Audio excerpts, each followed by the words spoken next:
Energia é essencial para o crescimento dos países e qualidade de vida das populações, mas o consumo crescente alerta para a necessidade de se buscar eficiência. Afinal, o consumo de energia pode indicar desenvolvimento de um país, mas também é um dos principais fatores de custo da economia e prejuízo para o meio ambiente.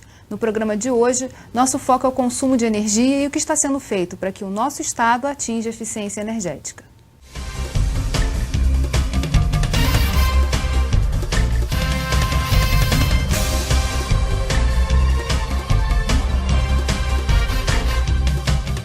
Para conversar sobre o desafio de poupar energia, convidamos Fernando Perrone, chefe do Departamento de Projetos de Eficiência Energética da Eletrobras, Dori Ziegler, analista de Inovação e Acesso à Tecnologia do Sebrae Rio, Marcos Cordeiro, coordenador do Programa Estadual de Racionalização do Uso de Energia da Secretaria de Estado de Desenvolvimento Econômico, e Reinaldo Castro, professor de Engenharia Elétrica da PUC. Antes de começar, vamos explicar ao telespectador o que é eficiência energética. Como levar às pessoas aquilo que elas precisam com o menor consumo de energia possível. Então, quando a gente pensa numa residência, por exemplo, a gente pode ter paredes como essas que estão aqui, feitas com tijolos não cozidos, que é o caso dessa. Então eu não precisei queimar lenha, não precisei queimar carvão, não precisei botar uma energia ou fóssil ou biomassa para cozinhar esses tijolos. Usei o calor do sol. Da mesma maneira, a gente tem aqui telhas, que são telhas de coco, que são estruturas de bambu. Você tem o que você precisa do serviço e não necessariamente um consumo de energia grande. Um estado como o Rio de Janeiro, principalmente a cidade, ela é muito quente. Uma boa parte do ano, as casas têm um desconforto térmico. As estatísticas têm mostrado que no Rio de Janeiro dá em torno de 70% a 75% de desconforto em relação a esses fatores clima, tempo e temperatura. Se você começar a usar mais ventiladores de teto, mais um aproveitamento de construções também que sejam mais sobriadas, que consigam usar melhor a questão do conforto interno, sem o uso de energia adicional, principalmente o ar-condicionado, você consegue uma redução de consumo de energia. As pessoas têm que ter consciência, e as indústrias, as empresas, etc., que quanto mais elas aproveitarem dos recursos que estão disponíveis na natureza, seja a energia solar de boa forma, seja do conforto térmico que pode advir de vários tipos de construção, seja do aproveitamento de questões como vento, como luz e etc., você pode reduzir o seu consumo de energia. Eu queria começar falando do programa federal do Procel, né, que já é um caminho nessa linha de eficiência energética. Como ele funciona e de que maneira ele contribui para essa economia? O Procel, o Programa Nacional de Conservação de Energia Elétrica, ele foi constituído em 1975 e ele é vinculado ao Ministério de Minas e Energia. A Eletrobras é a executora desse programa, que nós costumamos falar que é um programa de Estado, porque ele já existe esse ano, de 2010, ele completará 25 anos de existência, para bodas de prata, né, como a gente aniversário de 25 anos. Então, ele cuida de toda a questão da conservação de energia e eficiência energética da parte de energia elétrica. É um programa federal onde a gente trabalha em articulação com diversos segmentos da sociedade. A parte mais visível do projeto são as etiquetas nos aparelhos de eletrodomésticos. Essa é uma das vertentes atuais mais visíveis para a sociedade. Já existe para eletrodomésticos, para equipamentos consumidores de energia elétrica e mais recentemente nós lançamos junto com o Inmetro, que é o órgão certificador em território nacional, a etiqueta para edificações. E no âmbito estadual, qual tem sido o trabalho do Estado, né, em relação a isso?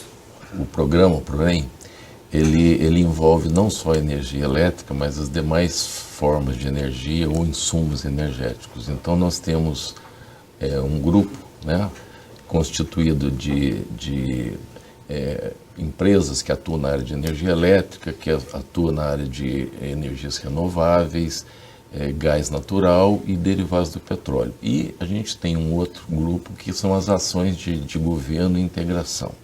Bom, Então o foco da gente é um pouco mais ampliado com relação a essa questão. E o Estado, ele tem dois papéis fundamentais. Ele tem que ser um promotor de ações, de alavancar ações de eficiência energética, e também ele é um grande consumidor de energia. Então nós temos prioridade, por exemplo, para fazer escolas estaduais, eficiência energética em escolas, em hospitais estaduais e em alguns prédios administrativos devidamente selecionados, né? Ele também pretende ser um programa de Estado. Ou seja, essa questão da eficiência energética, ela não vai se exaurir com um governo. Então a gente está procurando alicerçar o programa em convênios, contratos e fundamentalmente para o desenvolvimento a gente desenvolver mecanismos de financiamento. Porque um dos gargalos que existe para se fazer eficiência energética é que a questão do financiamento disponível nos bancos, até no BNDES, é de difícil acesso. Então nós conseguimos aprovar aqui na Assembleia Legislativa, com a ajuda aí dos deputados e tal, um fundo de eficiência energética para a gente poder ter recursos para alavancar, porque você não faz nada sozinho. Às vezes você coloca 1 milhão num projeto, mas Furnas coloca 2, a BR Distribuidora 4, enfim, você alavanca muito investimento. Você trabalha sempre a partir de parcerias, né? Parcerias. O ano passado, mesmo a gente ainda tendo trabalhado na aprovação desse fundo e também junto com a Invest Rio, de criar uma linha flexível de financiamento para as ESPOs, as pequenas empresas que trabalham nessa área. Então, a gente conseguiu alavancar cerca de 15 milhões de investimento em vários projetos de eficiência energética aqui no Estado. Doris, e para as micro e pequenas empresas? O Marcos já falou que é complicado acessar financiamento para a eficiência. Como o SEBRAE trabalha para facilitar isso? Bom, o SEBRAE trabalha aqui no Rio de Janeiro desde 1979 com a temática da eficiência energética para as micro e pequenas empresas. O foco principal é levar ao empresário e à empresária da empresa de pequeno e micro porte a informação sobre como ele pode gerenciar a energia na empresa dele. Ou seja, onde e como a energia atua dentro da empresa dele. Isso possibilita ele identificar gargalos, otimizar o processo, vai tornar ele mais competitivo e, consequentemente, também vai usar menos recursos naturais. O próprio nome eficiência já traz essa ideia de que é para ser melhor, né? E como é que está o Rio em relação ao país, né, nesse caminho da eficiência? Quando o Procel, de fato, percebeu que se a gente podia gerar uma Itaipu com eficiência energética, a gente podia economizar uma geração de uma Itaipu com eficiência energética. Usina virtual. Né? Uma usina virtual, a gente se deparou com um fato inusitado, porque a gente não sabia o que as pessoas, principalmente a massa cinzenta do consumidor da baixa tensão, o que ele tem em casa, como que ele usa os aparelhos, se ele está consciente, se ele sabe que ele pode colaborar, que ele pode contribuir para essa Itaipu virtual. E foi quando então nós desenhamos um sistema, um sistema que não fosse também muito oneroso. Você poderia fazer uma medição, mas imagina você medir 40, 45 milhões de clientes, impossível.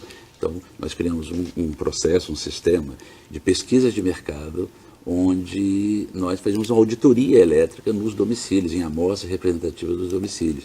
E aí nós podemos perceber o quanto diversificado é o nosso país. A gente já sabe que ele é diversificado em termos culturais, em termos de uso de energia. Então, por exemplo, nós chega no Rio de Janeiro, no nosso estado, onde na matriz energética do consumidor de baixa tensão, nós vamos encontrar o ar-condicionado como um grande consumidor, principalmente nos meses, ou seja, a sazonalidade é forte. Enquanto 400 quilômetros ao sul, chegamos em São Paulo, onde o grande consumidor é o chuveiro elétrico. Então, este conhecimento permitiu ao Procel desenhar projetos específicos para cada região. Regionalizar o consumo. Entendeu? Uma coisa interessante é que ele ficou, assim, quando fez a pesquisa no Paraná, que o consumo do ar-condicionado em Curitiba era alto. Em Curitiba sempre foi uma cidade fria, então ele ficou... Mas Curitiba é primeiro mundo. Mas tem um detalhe, é o uso reverso. Eu tinha um... é para aquecer. Então, eles usam no sul, nós ficamos assim... Então, são essas... Eu morei lá, por isso que eu falei, eu usava o reverso aí. São essas surpresas que a gente encontrou quando a gente fez esse levantamento a nível nacional. Por exemplo, onde é a maior incidência de ar-condicionado? Na região norte, evidente, para aqueles que podem ter. E no sul. O sudeste é um dos que tem menos. Se tira o Rio de Janeiro, não existe ar-condicionado em São Paulo, por exemplo. Não tem a cultura, né? Não tem a cultura, não tem. Então, você elimina a sazonalidade, você... Por exemplo, na época do racionamento, eu olhava para o consumidor, fiz vários programas assim, olha, esse chuveiro elétrico que você tem, não toma banho de 20 minutos, toma banho de 8 minutos, você vai economizar tanto, você pode dimensionar. De reeducação, exatamente. né? Sensibilizar para isso, exatamente. Isso aí. No próximo bloco, vamos saber como as pequenas empresas podem economizar energia. Rio em Foco aqui, política e economia caminham juntas.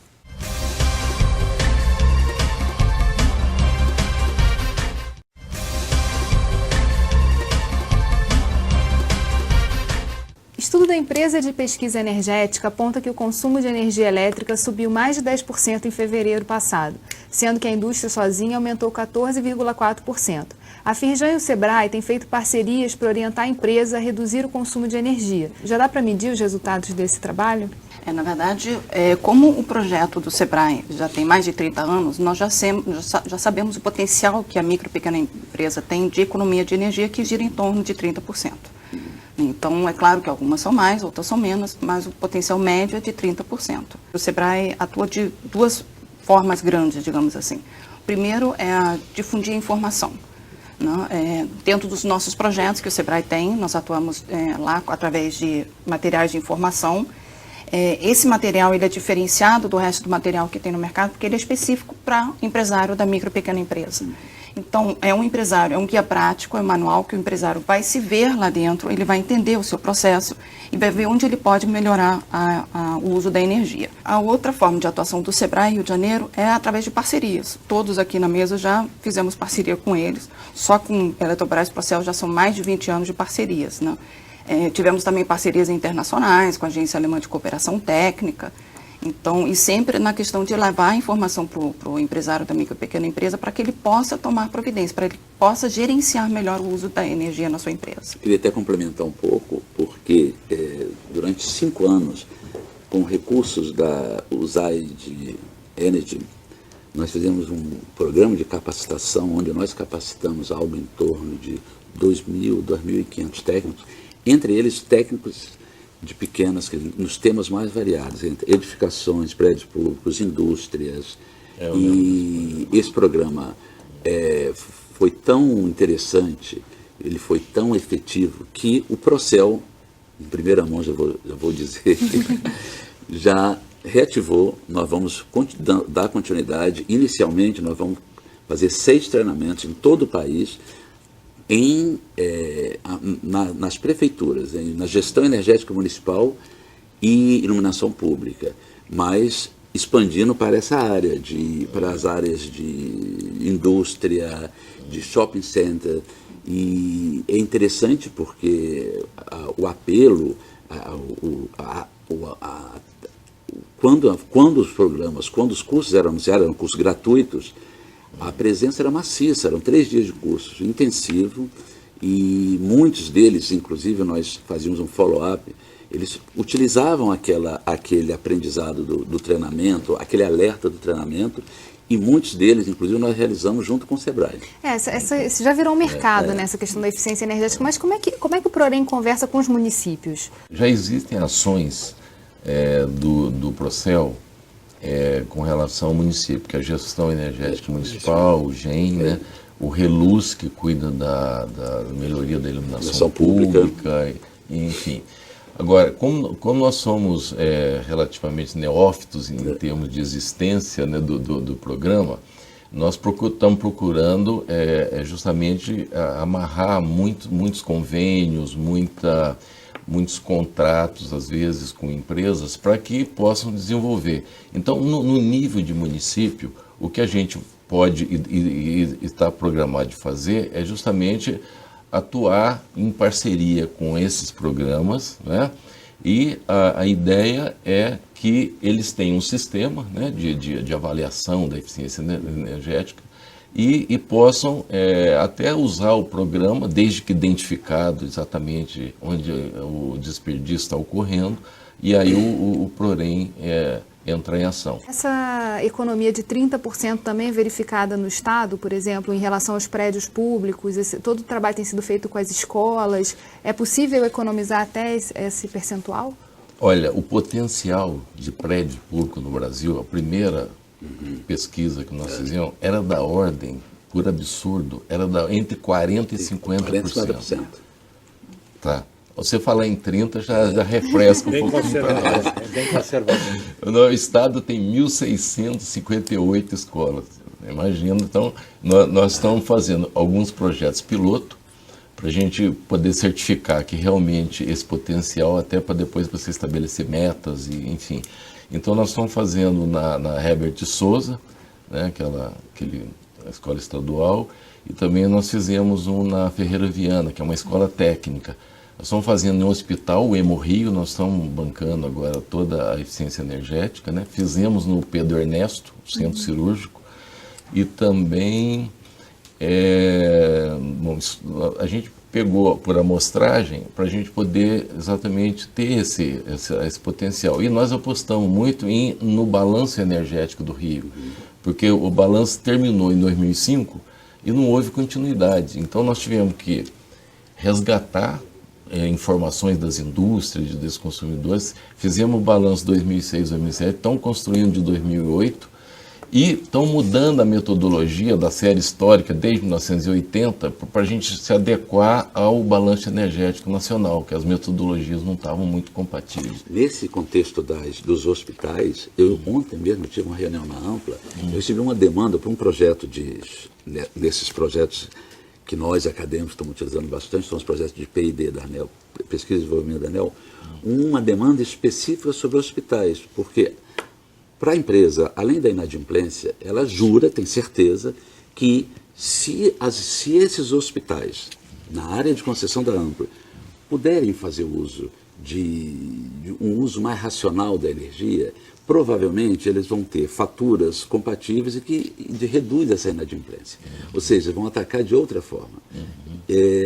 Propor, estudar, verificar que tipo de desperdício a gente encontra nessa rede hospitalar de toda a área da Ampla. Olha que isso é interessante, que é uma demanda interna da empresa de vamos verificar onde tem o gargalo, vamos combater, propostas de combater para que o negócio compra e venda de energia aconteça de uma maneira saudável. E em âmbito federal está se expandindo também, né? A Eletrobras, conduzindo o programa Procel, a partir de 2003, até como uma lição aprendida da crise energética que assolou o país em 2001 e 2002, ela estruturou em programas setoriais, com abrangência nacional, com uma grande participação de vários segmentos da sociedade, universidades, ONGs, prefeituras, estados, visando implantar, principalmente trabalhar em duas dimensões principais. Uma questão de mudança de hábito, um processo educativo e de formação, capacitação em vários níveis, desde o nível técnico até o nível, digamos, social, levando o tema conservação, combate ao desperdício e eficiência energética. Na outra dimensão trabalhada tem a ver com a questão da aplicação da tecnologia, seja a nível de sistemas, seja a nível de equipamentos eletrodomésticos e utilizando os mais eficientes. Mas, até do que foi dito aqui pelo Reinaldo antes, é importante que não há um estímulo à utilização da energia, mesmo com equipamentos eficientes, e sim sempre privilegiando a utilização de recursos naturais, como a questão da ventilação, da iluminação, sempre que isso couber. E nós estruturamos, como o Márcio comentou, em programas setoriais, um voltado para o segmento maior consumidor de energia elétrica, que é o segmento da indústria, que corresponde a 42% do consumo nacional, e aí a gente trabalha desde a grande e média indústria à pequena e microindústria, empresa, sempre esses programas com parcerias institucionais. É importante só comentar que, além desses programas, do programa Indústria, nós temos o Procel Edifica, que cuida das edificações. Sobre esse tema eu queria conversar no próximo bloco. Tá bom. No próximo bloco, a gente vai ver o que é o Fundo de Eficiência Energética do Estado, de que maneira ele está trabalhando para financiar esses e outros projetos aqui no Rio de Janeiro. Não perca, Rio em Foco, aqui política e economia caminham juntas.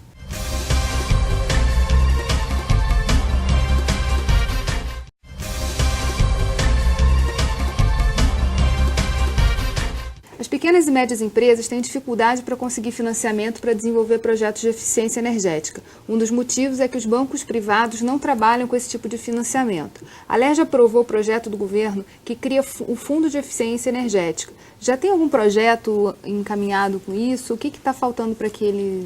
Na prateleira a gente tem projetos, mas como essa lei depende de regulamentação e a regulamentação está na Casa Civil para ser analisada e transformada num decreto, ele está ainda, quer dizer, não existe nesse termo, porque pelo decreto é que vai se criar contas vinculadas, enfim, todo aquele processo, né, de quem que vai gerir o fundo. E o que ele permite que seja feito, na verdade? Olha,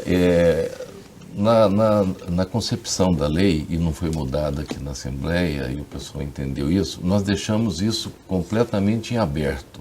Nós vamos financiar projetos de eficiência energética, para você não ficar restringindo já na lei alguma coisa, certo? E, por outro lado, nós abrimos a participação de aporte de recursos de entidades creditícias nacionais e internacionais para colocarem recursos nesse fundo. Tá? Nós já temos garantido, porque aí a legislação de gás natural distribuição é estadual, nós já temos garantido 0,5% do lucro líquido da SEG e da SEG Rio. Hoje, uma estimativa assim, de ordem de grandeza, daria como R$1.200.000. E nós estamos trabalhando também numa linha de financiamento da Invest Rio, uma linha mais flexível, porque não é que o banco comercial não tenha essa, eles têm a linha do BNDES, mas eles não entendem que um projeto de eficiência energética, ele tem um payback, né, um prazo de retorno que está ali no projeto, mas ele não acredita naquilo. Aí ele pede uma segurança tamanha para a ESCO, ela tem que dar garantia de 130% do investimento que vai ser feito. Quer dizer, tem que mostrar que não precisa então a gente tem esses problemas aí para resolver. Mas o fundo vai alavancar muito, porque às vezes 1.200.000 pode parecer pouco. Mas o fato é que você faz um convênio com outras, né, e todo mundo ali colabora e aí dá um projeto de monta razoável. Isso alavanca também um pouco as ESCOs, né, que estavam sim, um pouco... Sim, são ESCOs? As ESCOs são empresas que promovem a eficiência energética, que de alguma forma estavam um pouco estagnadas e com um fundo desse você pode... Elas que são as... E inclusive elas trabalham com contratos de performance. Isso, né? isso. Então, esse fundo, isso é interessante porque... porque elas assumem o próprio risco. Elas assumem o próprio risco. E performance, elas são remuneradas com a economia gerada da ação.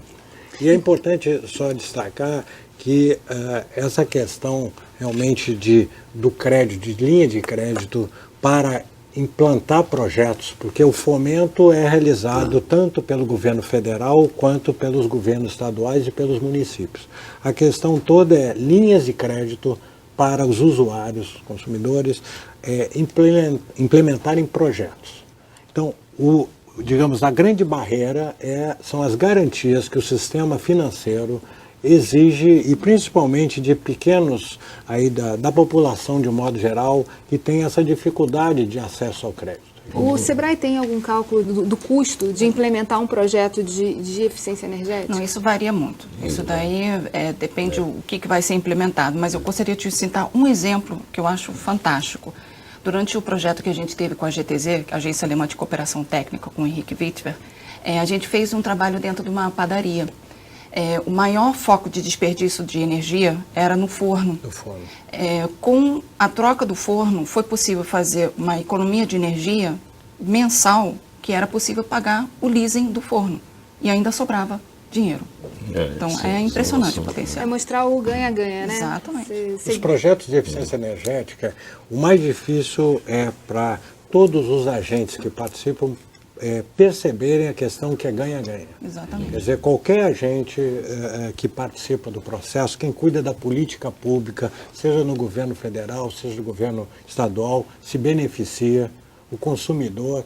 Quer dizer, são todos os envolvidos no processo, eles ganham de alguma forma. Eu vi uma experiência interessante no Canadá. O Canadá sempre sai na frente, né? O selo de eficiência nós copiamos da Power Smart. Mas só resgatando, as concessionárias lá estão fazendo o seguinte para o consumidor residencial. Ela faz a troca dos equipamentos ineficientes e estão cobrando devagarzinho na conta de energia elétrica do consumidor. Ou então, às vezes, no IPTU também. Esse exemplo que a Doris citou do segmento de panificadoras, eu acho que é um exemplo bastante emblemático, bem representativo. Porque nesse trabalho que nós desenvolvemos aí com o Sebrae Rio de Janeiro, a Eletrobras, e com aí o apoio da Agência de Fomento Alemã, só para ter uma ideia do potencial no Rio de Janeiro, nós temos cerca de 7.000 panificadoras. Se pensarmos em termos de Brasil, são cerca de 60.000 panificadoras. E o processo, digamos, de produzir o pãozinho, ele é repetido.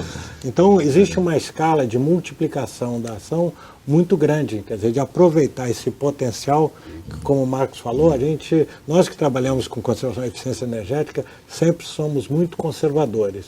Agora, os números de comprovação são muito maiores do que as estimativas. Logo que os franceses subiram a Light, pediram para fazer um levantamento, porque estava havendo um ataque da Light.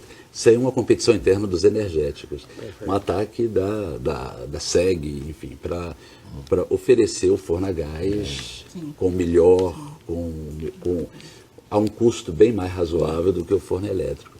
E eu fui contactado para fazer um levantamento com os donos de padarias, portugueses, a maioria, geralmente, sobre enfim, aceitabilidade ou não. E é incrível porque muitos deixaram claro que, apesar de você ter uma vantagem financeira com a utilização do gás, o pãozinho, a fornalha, o pão produzido numa fornalha a gás era de pior qualidade do que o forno elétrico. E com isso a Light respirou, pensou, opa, não vou perder cliente. Já resolveu. Mas já estão desenvolvendo um forno. Pois é. Mas, de qualquer maneira, Reinaldo, isso que você comentou, em termos de política federal de eficiência energética, nós estamos, junto com o Ministério de Minas e Energia, trabalhando com diversos atores na implantação de um Plano Nacional de Eficiência Energética. E isso vai ser fundamental, porque existe no documentos de planejamento que estabelece a Política Nacional de Energia do país para 2030, existe uma projeção que a sociedade, de uma maneira geral, vai ter que economizar 10% do consumo projetado para o ano 2030 só em ações de eficiência energética. Então, isso é uma meta que é considerada no planejamento energético, aí pegando um gancho no que o Reinaldo falou, que nós vamos passar, principalmente em setores como indústria e comércio, seja grande, pequena e microindústria, não dá mais para desassociar a questão elétrica da questão térmica, não elétrica. Então é um trabalho que tem que começar já, né? E a gente vai conversar sobre isso no próximo bloco. Não perca, Rio em Foco, aqui política e economia caminham juntas.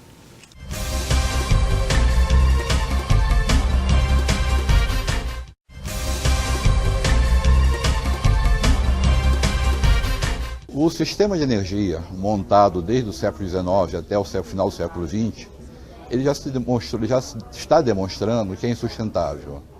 Um sistema baseado em combustíveis fósseis, nuclear, não é sustentável. Então, ou o homem consegue transformar esse sistema num sistema baseado em energias solares sustentáveis, ou a natureza vai nos transformar nos novos dinossauros. Até há pouco tempo, eu diria 1985, por aí assim mais ou menos, acreditava-se que os recursos do planeta eram infinitos.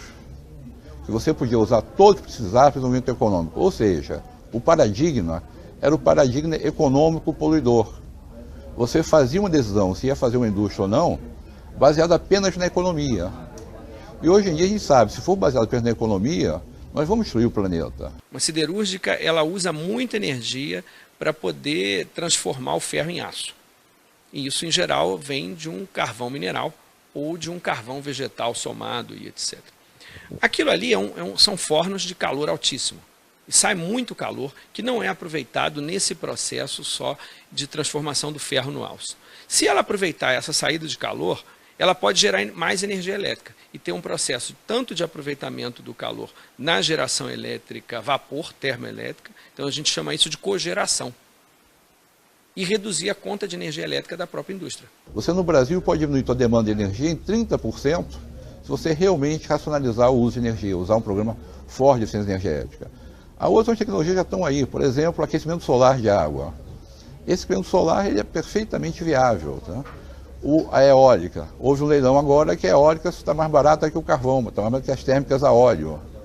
Então, na realidade, se precisa que tenham políticas que façam essa transferência. Era exatamente o que a gente estava conversando no bloco anterior sobre outras energias que podem ajudar a mudar um pouco a matriz e também facilitar a eficiência energética. O Estado, no caso o PROREM, nós temos o grupo de gás natural, ele está desenvolvendo 2 projetos. Um é a avaliação do potencial de cogeração no Rio de Janeiro, que é o professor ali falou, que a gente precisa identificar, porque às vezes cada caso é um caso, que não dá para você generalizar. E nós também estamos fazendo um projeto com o INE, ali na prefeitura, na área administrativa e naqueles prédios ali em volta, um projeto de frio distribuído. Ou seja, você pega gás e transformar em frio para não precisar de condicionamento ambiental completo, né? Quer dizer, o frio seria distribuído entre esses prédios todos para não ficar esse ar-condicionado central, que aquelas torres de refrigeração, aquilo puxa uma energia fabulosa. Então nós estamos fazendo esses 2 projetos dentro dessa linha de raciocínio aí dos professores. O que eu queria complementar, que a gente tem falado muito no segmento privado, da indústria, da pequena e microempresa, mas é importante, eu estava citando os programas setoriais do Procel, a área pública. Então, como o Reinaldo citou e o Marcos também, nós temos um programa onde tudo se inicia no município, que até pela nossa Constituição Federal colocou o município como o eixo central das ações dos entes da nossa federação. Então nós temos 5.564 municípios aí distribuídos em 5 regiões, e nós temos um programa que é o Gestão Energética Municipal, onde a gente entra com toda essa característica de capacitação, de educação continuada, e aí também faz o que a gente chama uma monitoração, software. Nós fazemos o que a gente chama um diagnóstico energético das unidades consumidoras de energia do município. Então, aí isso pode resultar em projetos na área pública, de iluminação pública. Aí nós temos um programa de implementação de ações, que é o Procel Reluz, que cuida de iluminação pública e semafórica, quer dizer, sinais de trânsito, usando até tecnologia LED. Nós temos a área de saneamento, vital para o país, de sistemas de abastecimento de água e esgotamento sanitário, quer dizer, cuidando da eficiência energética para se reduzir perdas em todo esse processo, seja pelo lado da população, seja pelas empresas que prestam serviço, no caso, por exemplo, aqui no Rio de Janeiro, a SEDAI. E nós temos a questão da educação, que permeia tudo isso, e a questão das edificações públicas. E aí nós temos as 3 esferas, né? Federal, estadual e municipal, onde existe uma atuação, um potencial de atuação muito grande. E aí eu queria fazer um gancho com o que foi citado, da questão que para mim não existe conflito. A eficiência energética se integra com os renováveis. Existe uma grande discussão, quando se fala em renováveis, que existe uma aplicação para a geração, produção de energia, através de painéis fotovoltaicos, energia eólica, biomassa, né, com existe uma aplicação muito integrada na eficiência energética, por exemplo, que foi citada aqui, na questão dos painéis solares para aquecimento de água. Que já está se popularizando. Que, inclusive, nós estamos desenvolvendo, em parceria, de novo, uma parceria, quer dizer, o principal agente financiador habitacional é a Caixa Econômica, sem dúvida nenhuma, para esse segmento. No programa Minha Casa Minha Vida, integrando como o painel solar para aquecimento de água no projeto de casas de interesse social. Mas a manutenção já está tão barata assim, quer dizer, para ser mantido depois? Porque a grande dificuldade é isso, ingressar no sistema, né, como um todo, e depois ter a manutenção para que não acabe. Você colocou uma questão muito interessante. A tecnologia dos equipamentos, dos painéis, dos reservatórios, ela está totalmente dominada. A questão básica é exatamente trabalhar a questão de formação de instaladores. E dada a diversidade, digamos, do nosso parque habitacional, quer dizer, nós infelizmente temos muitas favelas em morro e em diversas grandes cidades. Então é importante incluir dentro dessas comunidades o próprio capacitar agentes dessa comunidade para fazer a manutenção, ele mesmo realizar. A gente já está chegando próximo do fim do programa, mas um ponto que perpassou toda a discussão foi a educação. Quer dizer, a gente está, todos esses programas trabalham com a educação do consumidor e com a responsabilidade de cada um em atuar nessa questão da eficiência energética. E eu queria ouvir o professor um pouquinho nessas considerações finais. Sim, olha bem, eu queria antes complementar que nós falamos do aproveitamento solar e está crescendo bastante, inclusive com o apoio das concessionárias, especificamente no caso da Light aqui no Rio, a utilização da termoacumulação, que é você usar o calor, não é bem usar o calor, mas você poder gerar o frio no horário onde, principalmente nos setores comerciais, shopping center, você gerar o frio de madrugada, que é uma energia não só barata, isso é bom para o consumidor e bom também para a empresa, e soltar esse gelo, transformá-lo em refrigeração durante o dia.